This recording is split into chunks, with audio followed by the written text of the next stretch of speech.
सर्वमङ्गलकारिणी जय काली तारभुवनेशी त्रिपुर सुन्दरी सर्वदा धूमावत्यै नमो भैरव्यै छिन्नमस्तायै ते नमः।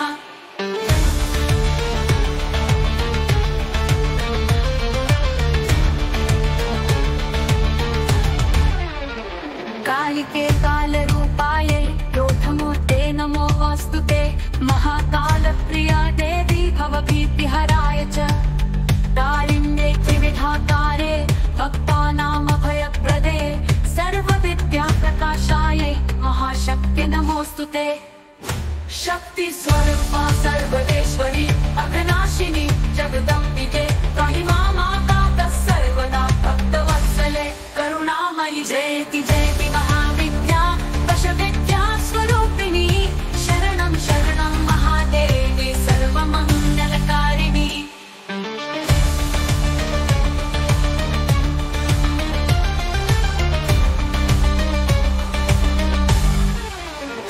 त्रिपुरे त्रिगुणात्मायै त्रिपुरायै नमो नमः।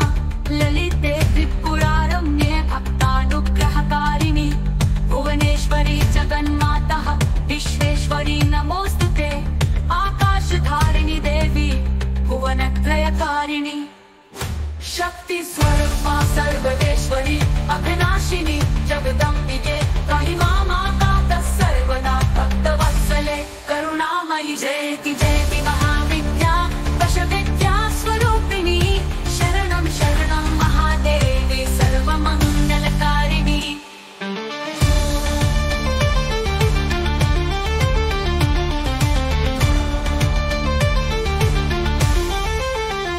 भैरवी भयनाशिन्यै सर्वदुःखविनाशिनी रुद्रायै चण्डरूपायै सर्वरक्षाकरी नमः।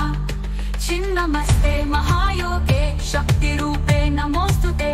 आत्मबलिदायिन्ये क्रूरायै योगमायिके शक्ति स्वरूपा सर्वेश्वरी अघनाशिनी जगदम्बिके त्राहि मामाकातः सर्वदा भक्तवत्सले करुणामयि जयति जयति महाविद्या दशविद्या स्वरूपिणी शरणं शरणं महादेवी सर्वमङ्गलकारिणी।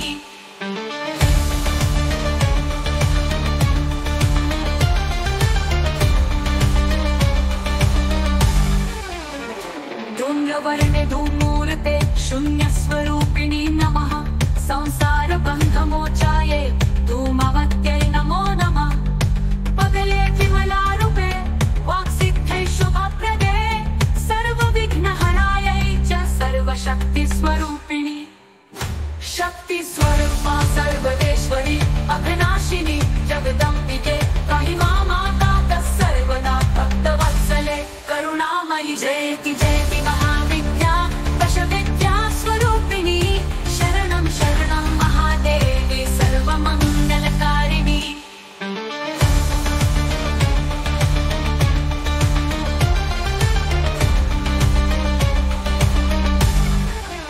मातङ्गी मधुरारावे वाणी विद्याप्रदायिनी रागस्वरूपिणी माता कलादायिनी तेजसे जयति जयति महाविद्या दशविद्या स्वरूपिणी शरणं शरणं महादेवी सर्वमङ्गलकारिणी जय काली तारभुवनेशी त्रिपुर सुन्दरी सर्वदा धूमावत्यै नमो। मॅम तुमचं घड्याळ तुम्ही तिथेच सोडून आला होतात। आम्ही ते परत करायला आलोय। फुललेला श्वास रोखत शारदा बोलली। मुख्याध्यापक सर म्हणाले की तुम्ही निघून गेला असाल, नंतर तुमच्याकडे पाठवून देऊ म्हणून, पण आम्हाला खात्री होती तुम्ही अजून गेला नसणार। भैरवी पुढे आनंदाने सांगत होती। ओ ग्रेट, मला सापडत नव्हतं घड्याळ, माहित नाही बाजूला कसं राहून गेलं। एनिवे थँक्यू सो मच म्हणत तिने घड्याळ हातात घेतलं। बाय द वे तुम्हाला कशी काय खात्री होती की मी अजून गेले नसेन याची? माहित नाही मॅम, पण खरंच असं वाटलं होतं। का आणि कशामुळे ते नेमकं सांगता नाही येणार। आपल्याला आतून वाटत असताना अगदी तसंच काहीसं झालं। शारदा आणि भैरवी एकानंतर एक अशा बोलून गेल्या। घड्याळ परत येत असताना तोच तिघींना परत एक सौम्य झटका बसला आणि 12 वाजता बंद झालेली तिघींची घड्याळं टिक टिक करत एकाच वेळी परत सुरू झाली. घड्याळाकडे नजर जाताच ती सध्याच्या वेळेनुसार वेळ दाखवत होती. तिघीही स्वतःसोबत घडलेल्या वेळेचा गोंधळ बघून गोंधळात पडल्या होत्या, पण सर्वांनीच तो लपवण्याचा प्रयत्न केला होता. मॅम, उद्या या परत. जुने विद्यार्थी येतील उद्यापासून आणि छान वाटेल तुम्ही आला तर. आम्ही वाट पाहतो म्हणत दोघी हसऱ्या चेहऱ्याने आणि उत्साहाने भुवनेश्वरीला निरोप देत तिथेच खड्ड्यातून लचकत जाणाऱ्या पाठमोऱ्या गाडीकडे पाहत थांबल्या होत्या. ती फक्त एक छोटस स्मित हास्य करून निघून गेली. धुळीचा लोट पाठलाग करत तिच्या मागोमाग निघून गेला. तुला असं काहीतरी वेगळं जाणवलं नाही का ग? म्हणजे असं की भुवनेश्वरी मॅमला आपण खूप वर्षांपासून ओळखतो आणि त्या कोणी नवीन व्यक्ती नाहीत, आपल्यातीलच आहे असं काही? हो, म्हणजे असं काहीतरी वेगळं नक्कीच होत होतं. नेमकं शब्दात सांगता येत नाहीये. एक वेगळीच ऊर्जा जाणवत होती, जसं की आपण स्वतःलाच भेटलो असं काहीतरी. चल जाऊ, नंतर बोलू आपण. भरपूर काम आहेत आणि सरांचा पण कॉल येतोय. यावेळी येणाऱ्या पाहुण्यांची, माजी विद्यार्थ्यांची सोय, कार्यक्रमाचे डेकोरेशन इत्यादी जबाबदारी दोघींना दिली होती, जी त्या दोघी एकत्र येऊन एकमेकींना मदत करत पूर्ण करत होत्या.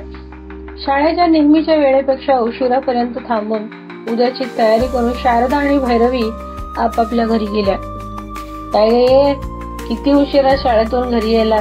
शाळेतून सरळ घरी येता येत नाही का? कोण करणार आहे घरातलं सगळं काम? चल चहा दे आधी. आणि ते पोरगं रडतंय बघ कवाचं. माझ्या जीवावर सोडून जातेस त्याला. आणि जरा हात लवकर चालव, भूक लागली, जेवण लवकर बनव. आर्टिस्ट भैरवीच्या सासूबाई तिला पाहताच रोज सारखंच तणतण करू लागली. दिवसभर कामाने थकलेल्या भैरवीच्या कलेला बाहेर कौतुकाचा वर्षाव मिळत असला तरी घरात आणि घर कामात मात्र एक स्त्री म्हणून शून्य किंमत होती. भैरवीने पोराला उचललं, त्याचे डोळे पुसले. स्वतःची पुसायला तिला वेळ होताच कुठे. त्याला शांत करतच त्याला किचन मध्ये बसून सासूबाईसाठी चहा ठेवला. साडीचा पदर खोचत केसांना गाठ मारत मगाशीची सगळी तणतण त्यात बांधून ठेवली. व्यक्त व्हायला जागा होतीच कुठे तिला दुसरी. सासूला काही बोलता येत नाही आणि आपली परिस्थिती काही सुटत नाही. त्या सगळ्यात फक्त तिची कला हीच तिची नेहमीची सोबती होती, जिथे ती मुक्तपणे हात चालवू शकत होती, अगदी मनाला मानेल तसं. कला एखाद्याला जगायला भाग पाडते, पण जगण्यासाठी शिधा देऊ शकेलच असं नाही. पण कौतुकाने मन भरत असलं तरीही शरीराची गरज म्हणून रोज 2 वेळ तरी अन्न लागतच. त्यासाठी मनाला न पटणाऱ्या कृती माणूस आयुष्यभर रेटत राहतोच. उशीर झाला का जायला? शारदाची वाट बघत असलेली आई बोलली. हो अगं, शाळेत कार्यक्रम सुरू आहे, बोलले होते की तुला. त्यात सलग पुढचे 5 दिवस कार्यक्रम आहे आणि मला पाहुणे, माजी विद्यार्थी यांची जबाबदारी दिली आहे. उद्यापासून माजी विद्यार्थी यायला सुरू होईल, मग उद्या पण सगळी तयारी. शारदा घाईघाईत बोलून गेली. रात्री उशिरा दुसऱ्या दिवशीच्या थीम नुसार साडी शोधून ती इस्त्री करण्यासाठी तिने घेतली आणि पटकन एक मेसेज भैरवीला टाकला. राहून राहून भुवनेश्वरी तिच्या नजरेसमोर येत होती. कसली भारी आहे नाही, काय गजब आकर्षण आहे तिच्यात आणि समोरच्याला धाकही वाटेल. मस्तच, अशी असली पाहिजे पर्सनॅलिटी. तिच्याशी बोलावं का परत? म्हणजे आपल्यालाही काही शिकता येईल तिच्याकडून. पण कसं बोलणार? आपल्याकडे तिचा कॉन्टॅक्ट नंबर पण नाही आणि असला तरी ती माझ्यासारख्या एक सामान्य शिक्षिकेला का ओळख आणि आपला वेळ देईल, तेही असं विनाकारण. थकून गेलेल्या भैरवीने सगळं आवरून उशिरा झोपण्यासाठी ठरलेली पाठ जमिनीला टेकवली आणि मोबाईल बघितला. तशी ताडकन ती उठली आणि शोधाशोध करू लागली. शारदाने सांगितल्याप्रमाणे हीच साडी ठीक राहील उद्यासाठी म्हणत साडी बाजूला काढून ठेवली. घोरट ढाराढोर पालथ्या पडलेल्या आपल्या नवऱ्याकडे निराशेने तिने पाहिले आणि असाच पालथ्या घड्यावर पाणी असल्यासारखाच तो आहे, म्हणजेच असून अडचण आणि नसून खोळंबा, असं स्वतःच्या नशिबाला कोसतच ती झोपी गेली. असं एक ठिकाण जिथे फक्त स्त्रियाच आहेत, 1, 2 3, 10 आहेत. सर्वच जण एकाच उंचीच्या, पण दिसायला मात्र एकदम भिन्न. काहीच साम्य नाही दिसण्यात. काहींचे चेहरे तर एकदम उग्र आणि काही वर्णन करण्यासाठी शब्द अपुरे पडावेत इतक्या सुंदर. प्रत्येकाचा पेहराव सुद्धा निराळाच. पण इतकं जरी असलं तरी सर्वांमध्ये एक काहीतरी गोष्ट अशी आहे की समान आहे, जी सर्वांना दृश्यपणे बांधून ठेवलेली आहे. हळूहळू एक एक चेहरे दिसू लागतात. 2-3 चेहरे ओळखीचे बघून तर ती दचकलीच.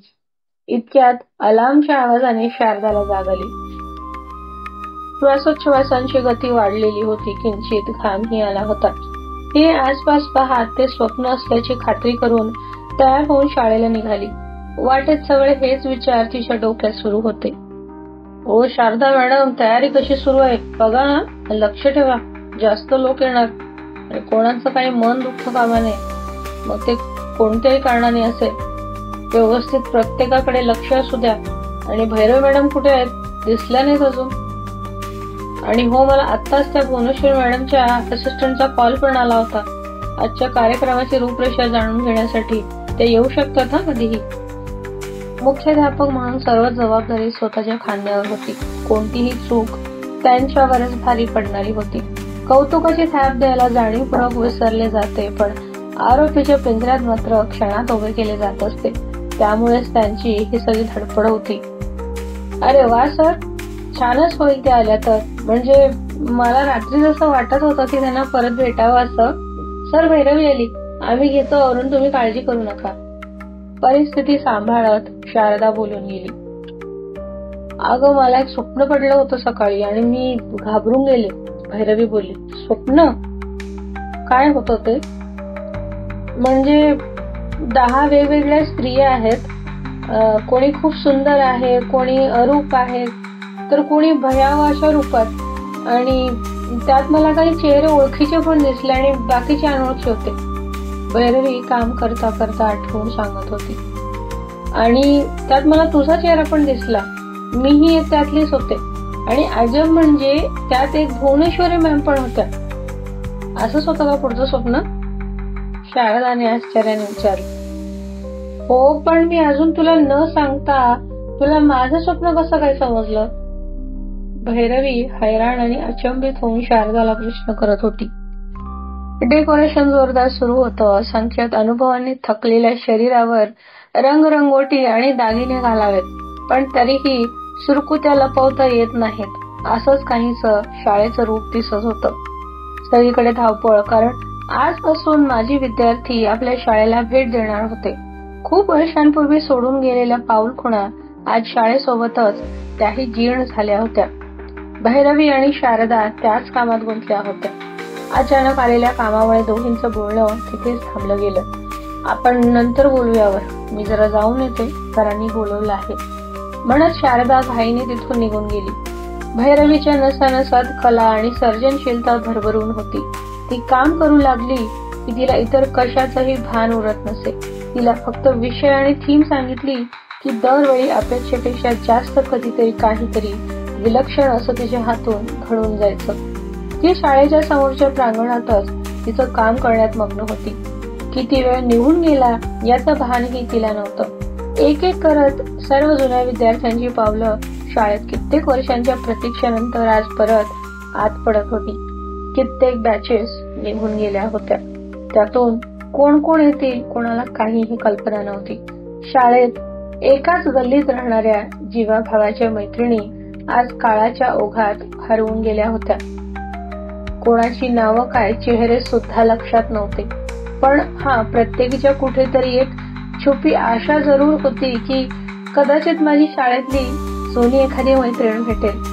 अनेक पावलं घोळके भैरवीच्या पाठीमागून जात होते.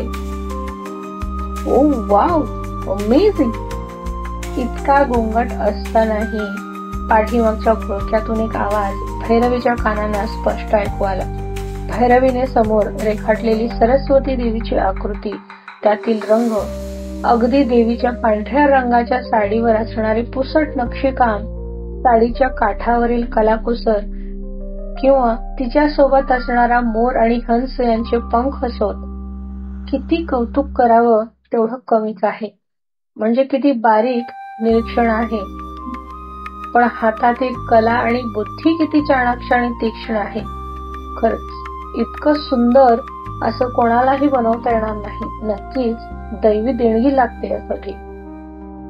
हाय, मी काजल, याच शाळेची विद्यार्थिनी, म्हणत तिने आपला हात हस्तांदोलनासाठी पुढे केला.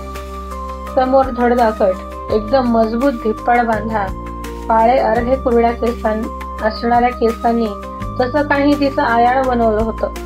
गडद काळा रंग, पण त्यातून पांढरे शुभ्र मोठे आणि ठसठशीत चमकदार डोळे आणि नैसर्गिक लालसर मोठे ओठ आणि त्यावर खळखळत हास्य असणारी मुलगी. गडद निळ्या रंगाचा आणि लालसर रंगाची कलाकुसर असलेला शॉर्ट कुर्ता, जीन्स आणि पायात स्पोर्ट्स शूज. सोबत एका खांद्यावरून तिरपी लावलेली छोटी बॅग लावलेली मुलगी उभी होती. हस्तांदोलन करताना हातातलं कडं इकडे तिकडे हलत होतं. हाय, मी भैरवी, मीही या शाळेची विद्यार्थिनी आहे आणि नशिबाने मी इथे शिक्षिका पण आहे. काहीशा गोंधळलेल्या अवस्थेतच तिने प्रतिसाद दिला. किती छान ना, म्हणत अगदी मनातून काजलचे शब्द निघाले. मी काही मदत करू का तुम्हाला? म्हणजे आवडेल मला. आपली शाळा आहे ना आणि आपल्याला काही करण्याची संधी मिळते तर. शाळेचे पाहुणे म्हणून आलेली ही मुलगी आणि काम कसं लावायचं आपण, मगाशीच तर सरांनी सांगून ठेवलंय. मनातच विचार करत ती संभ्रमात पडली. तोवर इतका वेळ काळ्या केसांच्या घरट्यात लपलेला काळा गॉगल तिने बॅगेत ठेवत आपले सर्वच विखुरलेले केस बांधत ती क्षणात सज्जही झाली. भैरवी मात्र तिची प्रत्येक कृती अचंबित होऊन पाहत होती, कारण तिची प्रत्येक हालचाल आणि अगदी ती तंतोतंत तिच्याशी जुळणारी होती. भैरवीने काढलेल्या चित्रात तिने थोडेसे छोटे छोटे बदल करत त्या चित्रांना अजून उठावदार बनवलं. सरस्वती देवीच्या कपाळावरचं कुंकू तिने अजूनच कोरीव आणि लक्षवेधी बनवलं. देवीच्या आसपासचा परिसरही तिने अजूनच नयनरम्य, प्रसन्न आणि आकर्षक बनवला. भैरवी तोंड आव असून तिच्या प्रत्येक हालचाली आणि चेहऱ्यावरून हावभाव टिपत होती. इतक्यात मुख्याध्यापक मागे येऊन डोळ्यानेच खाणाखुणा करत, कोण आहे अशी भैरवीला विचारणा केली. माझी विद्यार्थिनी आहे सर, हळूच तोंडाला हात लावत तिने उत्तर दिले. मी काम नाही लावलेलं सर, त्यांनी स्वतःच येऊन सुरू केलेलं आहे. भैरवी थोड्या घाबऱ्या आवाजात सांगत होती. सरांनी काहीच न बोलता हाताने तिला थांबवत काजलचं काम पाहत तेही थांबले. बाकी शिक्षक, कारकून, शिपाई सगळ्यांच्याच नजरेतून हे चुकलेलं नव्हतं. त्यांना चोंबडेपणा करण्यासाठी इतका विषय पुरेसा होता. एव्हा बऱ्याच माझी विद्यार्थिनी जमल्या होत्या. सर्वांना अल्पोपहार सुरू होता.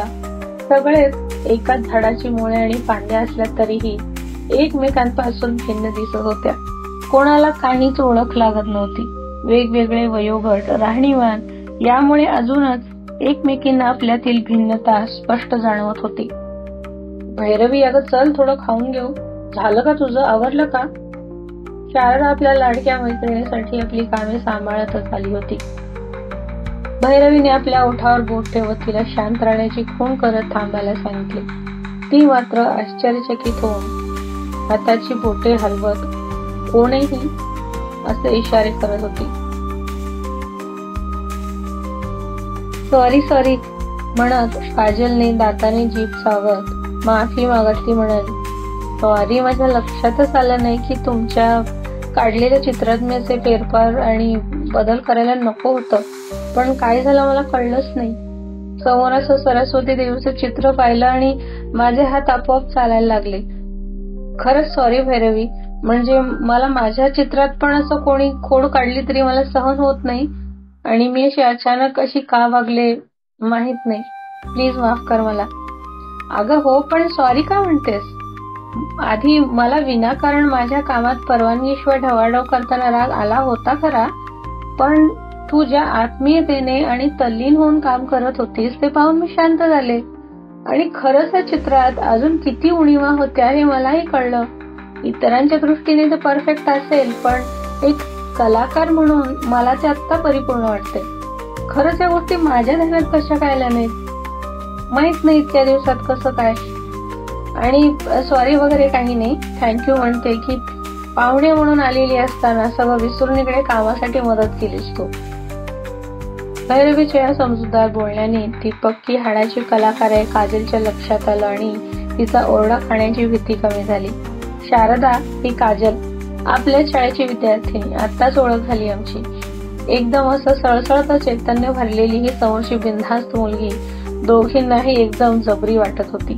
सौंदर्याची फुटकळ कल्पना, ज्यात गोरी नितळ पातळी जी नेहमी पहिल्या क्रमांकावर असते, नंतर ढीगभर दागिन्यांचे उसणं ओझं किंवा मग सेंटीमीटर ते इंच पर्यंत मेकअपच्या थरामागे लपवलेलं खरं रूप किंवा झगझगीत कपडे इत्यादी मध्ये ही मुलगी कुठेच बसणारी नव्हती.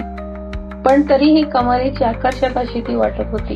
तिचा आत्मविश्वास एखाद्या मिस वर्ल्डचा किताब जिंकलेल्या मुलीला सुद्धा लाजवेल असाच होता. तिथली आवरावर करत भैरवी म्हणाली, काजल चल जाऊ आपण खाऊ सोबतच. भैरवी आता खुली होती. एक वेगळीच ऊर्जा तिच्या अंगात संचारल्यासारखं तिला वाटत होतं. राहून राहून ती सारखी काजलच्या हसमुख चेहऱ्याकडे पाहत होती. तिघींनी साहजिकच एकाच ठिकाणी बसण्याची जागा निवडली. दरम्यान तिघींना एकमेकांच्या हातांचा स्पर्श झाला आणि परत तसाच एक सौम्य झटका तिघींना बसला, जसा भुवनेश्वरीच्या वेळी बसला होता. अजून कालच्या स्वप्नाचं गुपित उलगडत नव्हतं तोवर हे नवीन काहीतरी घडत होतं. काजल, तू इतक्या सफाईदारपणे चित्रातल्या कमी कशा काय पूर्ण केल्या बरं? म्हणजे उत्सुकता म्हणून विचारते मी. खात खातच भैरवीने प्रश्न केला. एक मोठं स्मित हास्य करत ती बोलली, मी आर्किटेक्ट आहे. डिझाईन्स तर रोजच बनवत असते, पण मुळात चित्रकला मला माझ्या बाबांकडून मिळालेली देणगी आहे. तेही उत्तम चित्रकार, पेंटर आणि मूर्तिकार होते. त्यामुळे इथे थोडीशी ती हळवी झालेली दिसली. मगाशीची बिनधास्त काजल आता एक स्त्री रूपात दिसत होती.